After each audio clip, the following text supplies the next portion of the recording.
Hello, and welcome to Scam Watchers. We'll be spending the next 15 minutes wasting the time of some good old-fashioned scammer scum. A few days ago, I was contacted by someone claiming to be a very close relative of mine. They had the same name, the same profile picture, and yet it was immediately pretty obvious that they had nothing to do with me. It might have been something to do with the little notice Facebook attached to the top of the message saying, "This is not your friend." So this is what they said. Hello, how are you doing? I'm fine, thanks. You? Good to hear from you. Just checking on you and wondering if you have heard about the Health and Human Service National Institute of Health and Government grant offer yet. No? What's that?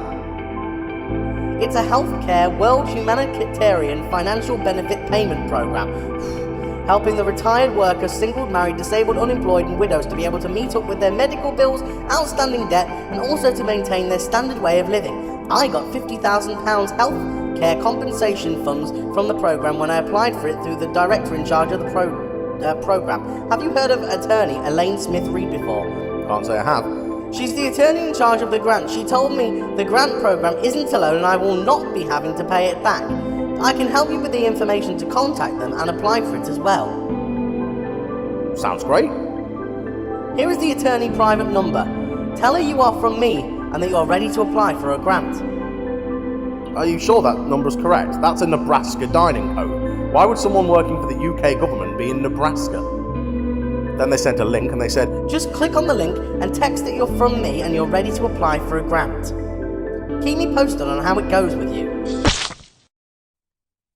I pray you also qualify. done. Thanks, Emma, and I'll see you on Wednesday for tea. And with that, I immediately hot-footed it over to the other person, Elaine Smith-Reed, to send a message. Except they were called Elaine Smith 159 and there was no Reed involved, but we won't go there. Hello, so-and-so told me to message you about some kind of grant. Okay, you have to be honest with me so that we can help you to get your money. You will have to fill in some information now so that we can proceed. Are you ready? Honey, I was born ready.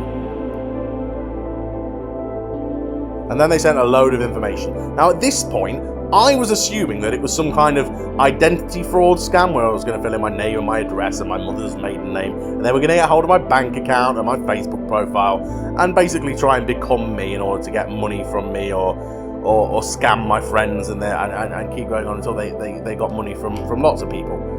So I decided to fill in a load of rubbish. You know, full name, Jake Arthur Percival Smith, mother's name, Wanda Maximoff, full home address, 2 Beacon Way, Hull, HU3 4AF. That is the address of a Burger King. And so on and so forth, you know, married, single, married to my lovely wife Gwendolyn with my 3 beautiful children, Bill, Bob and Biff. Do you want cash or cheque? Spelt incorrectly. I put neither. A cheque, spelt correctly, would be nice though. And I thought this ridiculous information would probably clue them into the fact that I knew they were trying to con me, and it would very quickly put a kibosh on the whole thing. I'll give you some time to read through some more of my ridiculous answers.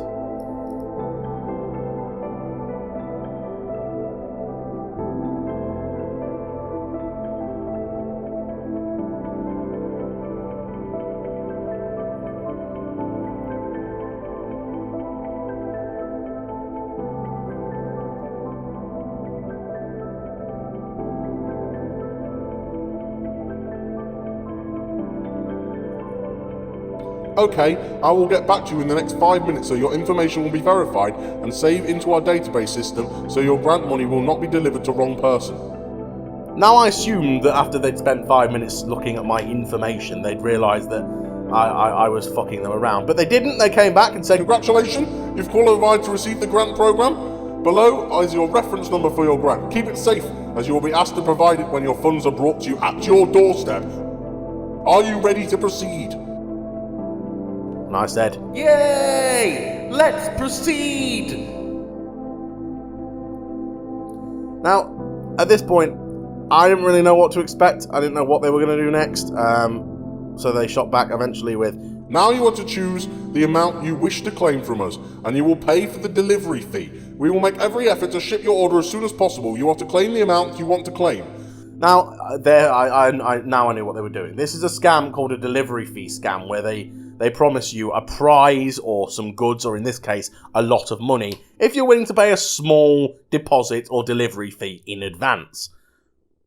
So they shot back with a load of different amounts that I can apparently claim on this grant, which we won't go into how little sense it makes that there's so many different amounts that you can claim on a grant. That's not usually how grants work.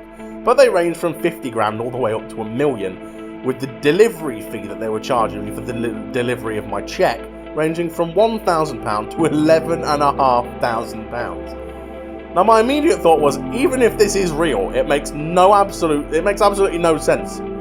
So I said, can you please explain the postage system? If I'm to be paid by cheque, why does the postage go up with the amount? It will be delivered to you through our delivery department. Once you make the payment, you will receive the cheque in the next 24 hours. Okay, but why does it cost more to deliver a cheque for more money? It's still the same size. That's for the delivery man. How much did you choose to receive? Well, obviously I'll have the 1 million, but I just want you to explain why it costs more to deliver a cheque for 1 million than a cheque for 10,000, when they're just both bits of paper. I just want that clearing up and then I'll make the payment. Now, I think that at this point they were getting a little bit tired with me, because the next message they sent had an air of desperation to it. That's the protocol. It depends on the amount you choose. Seems like a bit of an unfair protocol. I'd understand if it was cash, as obviously it's harder to deliver 1 million in cash, but a cheque's just the same size. It's a lot of money is all, and I want to make sure that everything's proper. It's proper.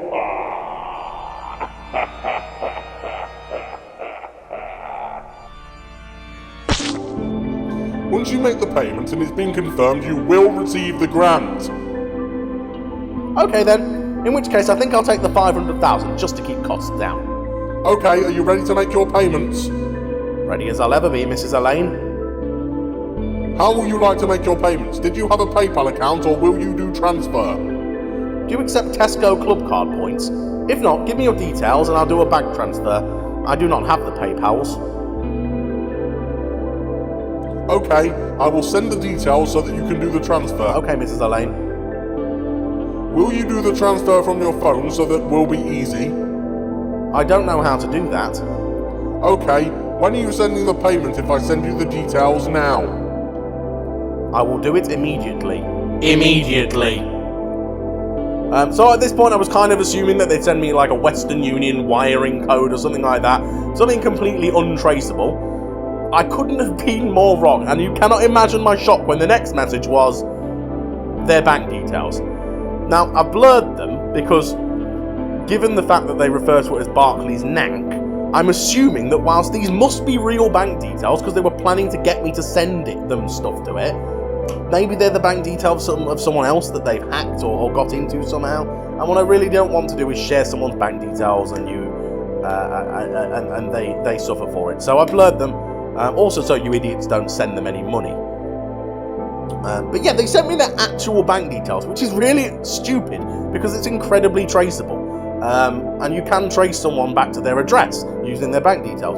But they said, that's the available details for you to make the payment. Once you make the payment, just send me a screenshot of the receipt. So I decided to see what would happen if I suggested they sent it via Royal Mail. Oh my goodness, I just had an amazing idea, Mrs. Elaine. I can save your company so much trouble on delivery and save a few pennies. Instead of using your costly delivery service, why not just send me the cheque using Royal Mail recorded delivery? So much cheaper, it only cost about £4, which I'm happy to cover. I can't believe I didn't think of this before. We have our own delivery department. We have to deliver it because other people will receive their grant also. Ah yes, of course, I forgot the Royal Mail only make one delivery a year. Once you make the payment, you will receive your grant money. Oh, I see, okay.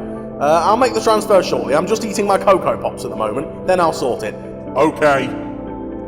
I didn't really know what to do at this point, to be honest. I came up with the Cocoa Pops thing to give me a bit of time, buy some time while I figured out what to do next. So it took me a bit of time, but eventually I shot back with, just finishing my yummy cereal now. Would you be able to change the address you're sending the cheque to? I'd like to have it delivered to my holiday cottage, as that's where I'll be from tomorrow. Okay, send the address. Now, I'll be honest with you, this was meant to be my big finish.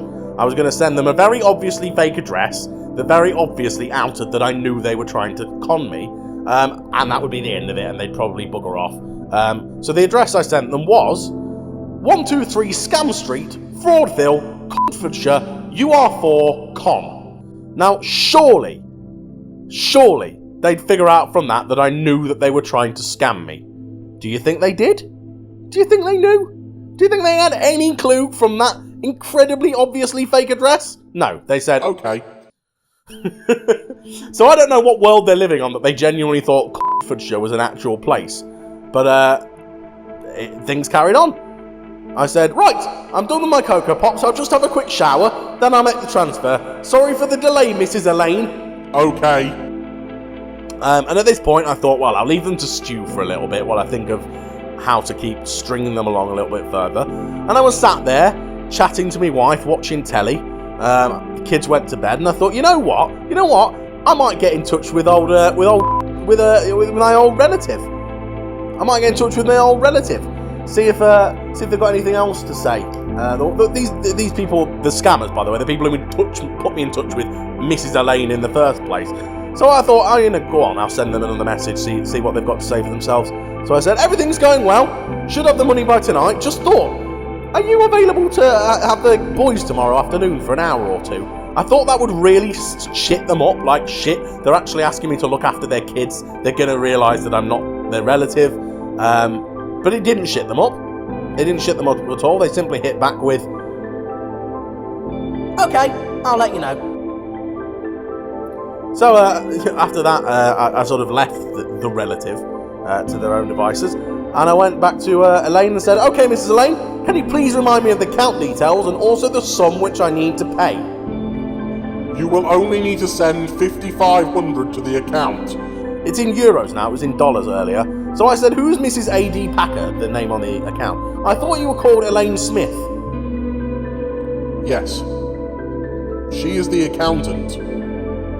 Oh, I see. Once you have made the payment, just send me the screenshot of the receipt so we can confirm. I will do. So I hopped over to Photoshop and I had a little fiddle around and I had a little play and I made something that resembled a payment receipt for me to send over to good old Mrs. Elaine. Right, the payment's gone through. Can I have my money now? Okay, send me the screenshot of the receipt. So this is what I sent them. From the Bank of Scamborough, an official fake payment receipt for £5,500, payment for obvious phishing scam. Now you can't see the details there, but if we zoom into the details, it says, Pay was contacted by a clearly cloned account claiming to be a relative, who informed him of the incredibly real-sounding Healthcare World Humanitarian Financial Benefit Payment Program. After being forwarded the contact info of Mrs. Elaine, he decided to waste the scammer's time for as long as possible in order to perhaps save some other poor victims that may have been targeted by these criminals. I mean, it's not even subtle. They can barely speak English and they're meant to work for the government. On second thought, that's probably the most realistic thing about them. No money is coming, you absolute cum gremlin. Stop trying to scam people. You've been reported to Facebook and your bank details are being forwarded to the police. Happy trails.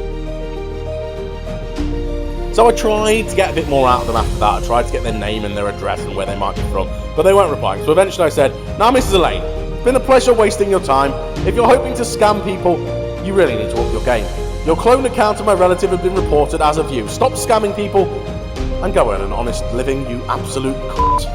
It's my intention to turn this conversation into a video, to share with others so that they know to be on their guard when approached by asshats like you. I only wish I could guarantee you wouldn't do this to anyone else. Sadly, since I know you have made sure you're untraceable, I have to settle for the satisfaction of knowing I wasted your time. Anything else to say, Mrs. Elaine? No? Well, it was fun knowing you, Mrs. Elaine. Think twice before pulling this again. In case I don't see you. Good afternoon, good evening, good night. Yeah. You have foiled my plan! No!